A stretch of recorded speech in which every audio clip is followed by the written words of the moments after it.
Philippians 4:13.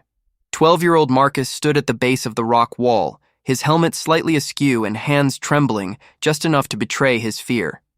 The summer camp challenge loomed above him.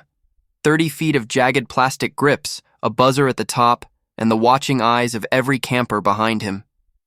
"Come on, Marcus," one of the counselors encouraged. "You got this." But Marcus wasn't so sure. He'd always been the kid who tried to blend into the background, the one picked last for dodgeball, the one who walked away from challenges before they had a chance to beat him. He looked up again. The wall seemed taller now. A quiet voice behind him spoke. "Remember Philippians 4:13? It was Ella, his cabin mate, and one of the few people who actually noticed him.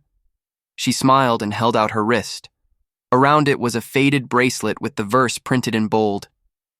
"I can do all things through Christ who strengthens me." Marcus swallowed hard. He knew the verse. His grandma used to whisper it into his ear when she tucked him in at night. He'd heard it 100 times in church. But right now, it felt real, like a rope thrown into stormy water. He nodded slowly, turned to the wall, and grabbed the first hold. The beginning was easy, just a few quick steps. But 10 feet up, his arms began to burn. His legs slipped. His breath came faster. Below, kids started shouting encouragement, but it all blurred together in his ears. Then, in the middle of the climb, something shifted. He closed his eyes and whispered under his breath, "I can do all things through Christ who strengthens me." It wasn't a magic spell. The wall didn't shrink. His arms didn't suddenly stop hurting. But a quiet confidence settled in his chest like warm sunlight. Grip by grip, he climbed. When he hit a snag, he paused, breathed, and whispered the verse again.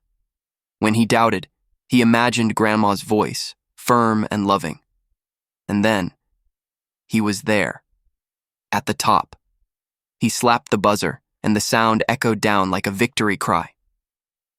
The campers below erupted in cheers, but all Marcus could hear was the quiet echo of that verse in his heart. When he descended, Ella gave him a high five. "Told you," she said. Marcus didn't just conquer a wall that day. He conquered his fear, not because he was strong, but because he wasn't alone.